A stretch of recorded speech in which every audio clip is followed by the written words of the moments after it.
देश को साथ जो आप खिलवाड़ करते हो, इसीलिए ही देश आपको अभी सजा दे रहा है। इंडी गठबंधन का सारे दल आज हिंदू को डेंगू, मलेरिया, एड्स बोल रहा है। मैं दिल से चाहता हूँ कि राहुल गांधी और सोनिया गांधी का एक स्टेटमेंट निकाले और क्लियरली बोले कि we don't endorse all this thing. Modi ji तो ऑन रिकॉर्ड है कि मैं किसी को पैसा खाने नहीं दूंगा, ना खाऊंगा न खाने दूंगा। तो अपने जो काम करते हो, देश को साथ जो आप खिलवाड़ करते हो, इसीलिए ही देश आपको अभी सजा दे रहा है। सर, आज आप छत्तीसगढ़ आए, आपने सूरजपुर में, बेमेतरा में कई सभाएं की, आज प्रेस कॉन्फ्रेंस भी की। किन मुद्दों को लेकर आपने छत्तीसगढ़? देखिए, मेरा तो सिंपल बात है, छत्तीसगढ़ को माँ धरती ने सब कुछ दिया है। आप छत्तीसगढ़ माइनिंग में, खनन में, फॉरेस्ट कवरेज में, आज छत्तीसगढ़ देश का एक विकसित प्रदेश बन सकता है। लेकिन भूपेश बघेल जी का जो स्कीम्स है, जो नीति है, जो काम करने का तरीका है, उसका कारण आज छत्तीसगढ़ का जीडीपी असम से भी कम हो गया है। हालांकि असम में इतना संसाधन नहीं है, छत्तीसगढ़ का जो लैंड है उससे असम हाफ है। छत्तीसगढ़ से जो माइन है, मिनरल्स है, असम में उसमें हाफ भी नहीं है, 50% भी नहीं है। लेकिन भूपेश बघेल जी का नीति का कारण छत्तीसगढ़ पीछे हो चुका है और इतना तक चला गया कि अभी बेरोजगार को भी भत्ता देने का काम शुरू किया। मतलब रोजगार मैं नहीं दे सकता हूँ, उन्होंने ये खुला आम बोल दिया कि रोजगार नहीं है तो आप बेरोजगार भत्ता लो। तो ये छत्तीसगढ़ हमें नहीं चाहिए। हमें ऐसा छत्तीसगढ़ चाहिए जो देश को नेतृत्व दे, इकोनॉमी में, अपना इतिहास, अपना संस्कृति को लेकर छत्तीसगढ़ का उत्थान हो, नवजागरण हो। और इसीलिए मैं मानता हूँ कि भूपेश बघेल जी को जाना चाहिए और नरेंद्र मोदी जी को एक बार छत्तीसगढ़ का जनता के लिए काम करने का अमृतकाल में मौका देना चाहिए। सर, आज आपने सूरजपुर में भाषण के दौरान रेहान वाड्रा की बात की, सर आपने मदरसा की बात की। सर देखिए, जैसे असम में हमने मदरसा बंद किया और हमने बोला कि बेटियों को मेडिकल पढ़ना चाहिए, इंजीनियरिंग पढ़ना चाहिए। आज असम में 1500 मेडिकल सीट है।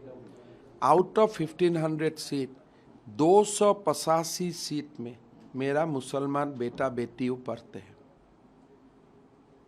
तो हम एम्पावरमेंट का बात बोलता हूँ। अगर मद्रासा में पढ़ता था ये 285 बेटा बेटियों तो कभी डॉक्टर नहीं बन सकता था। तो इसीलिए आप तुष्टीकरण मत करो, लोगों को सिखाओ, लोगों को अच्छा रास्ता दिखाओ। राजनेता का वही धर्म है। तो मैंने इसी का ही बात जिक्र किया। आज छत्तीसगढ़ में जैसे खुला आम धर्मांतरण हो रहा है, देश के लिए अच्छा नहीं है। मैं तो ईसाई समाज को भी रिक्वेस्ट करूंगा कि ऐसा मत करो। हम हमेशा असम में स्पीच में बोलता हूँ, जो शिक्षित लोग हैं, जो लिटरेट लोग हैं, अगर वो डिसाइड करता है मैं ईसाई बनूंगा, मेरा कोई आपत्ति नहीं है। लेकिन जिसका गरीब जिसका घर में गरीबीपन पल रहा है, उनको आप मेडिकल का कुछ दिखा के, शिक्षा का कुछ दिखा के कन्वर्सन करना एक पाप है। लेकिन अगर मैं आज इस्लाम बन सकता हूँ, मैं क्रिश्चियन बन सकता हूँ, because I can take decision of my own, उसमें मैं कोई आपत्ति नहीं करता हूँ। लेकिन ये देश में गरीबों का धर्मांतरण बंद होना चाहिए।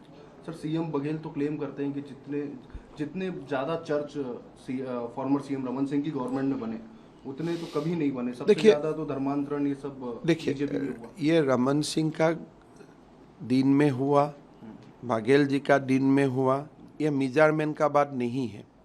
अगर रमन सिंह जी का समय में हुआ, मेरा पता नहीं है, आपका समय में कानून लेके इसको बंद कीजिए। ये एकदम सिंपल बात है ना। अगर आपको लगता है कि रमन सिंह जी का समय में कुछ हुआ है जो आप भी इसको अच्छा नहीं मानते हो, तो आपका तो विधानसभा में फुल मेजॉरिटी है, आप जाके क्यों बंद नहीं करते हो? जब आप बंद नहीं करते हो तब मुझको यही मानना पड़ेगा कि आप ये बात जस्टिफाई करने के लिए बोलते हो, बाकी कुछ कारण के लिए नहीं बोलते। आपका दिल से ये आवाज, आपका दिल का आवाज ये नहीं है। अगर कहीं में आपको बुराई देखता है, आप सीधा जाके प्रहार करो ना बुराई का ऊपर। कौन किया है? आज जैसे आप लोग मुझको मणिपुर का बारे में क्वेश्चन पूछते हो, मैं नहीं बोलता हूँ 2012 में कांग्रेस का समय में 2500 लोग मारा था, कि इसलिए एक भी जीवन जाना दुख का बात है, वो जस्टिफाइंग का बात नहीं है। तो देश में ऐसा कानून होना चाहिए जिसमें गरीबों का धर्मांतरकरण बंद होना चाहिए। जब आप एक शिक्षित हो जाते हैं, आप +2 पढ़ते हो, डिग्री पढ़ते हो, आप अपना डिसीजन बिना इंड्यूसमेंट आप ले सकते हैं, तब आपको जरूर धर्मांतरकरण का अधिकार है।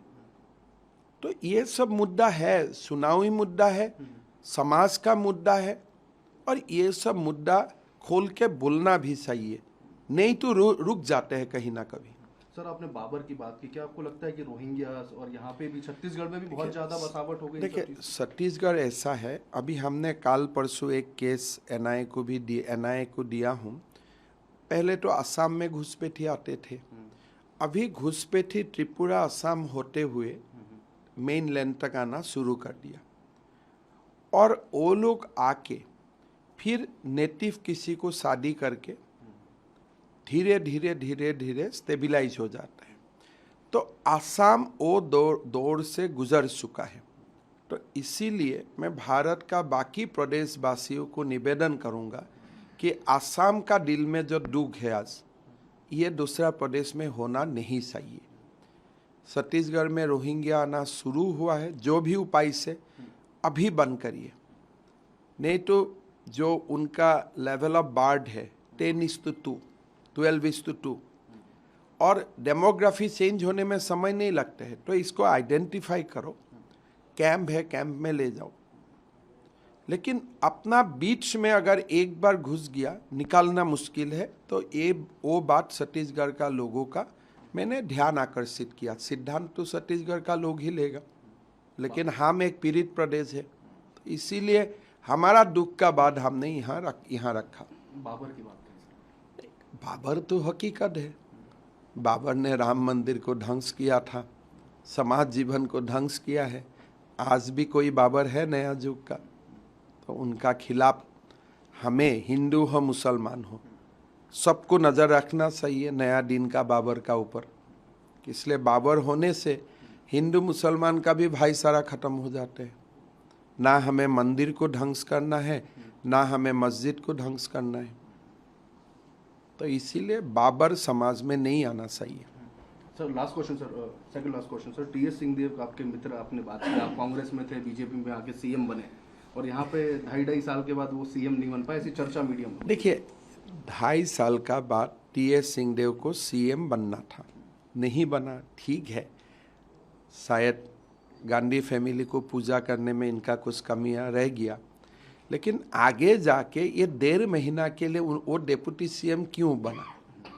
एक तो प्रतिष्ठा का बात होता है, तो इसीलिए वो मेरा मित्र है, लेकिन मैं थोड़ा दुखी हूँ कि उसको 1.5 महीना का डिप्टी सीएम पद लेना नहीं चाहिए था। Sir, you have questioned the religious faith of Rahul Gandhi and Sonia Gandhi. नहीं, मैंने यही क्वेश्चन किया। मैं कोई किसी का रिलीजियस फेथ को क्वेश्चन नहीं किया हूँ। मैं इतना ही बोला हूँ कि इंडी गठबंधन का सारे दल आज हिंदू को डेंगू, मलेरिया, एड्स बोल रहा है। मैं दिल से चाहता हूँ कि राहुल गांधी और सोनिया गांधी का एक स्टेटमेंट निकाले और क्लियरली बोले कि we don't endorse all this thing, और आगे बोलेगा तो हम आपका साथ संबंध नहीं रखूंगा। तो ये इतना तो हम आशा कर ही सकता हूं ना। उनका फेथ क्या है उसमें मुझको पढ़ना नहीं है, वो उनका मामला है।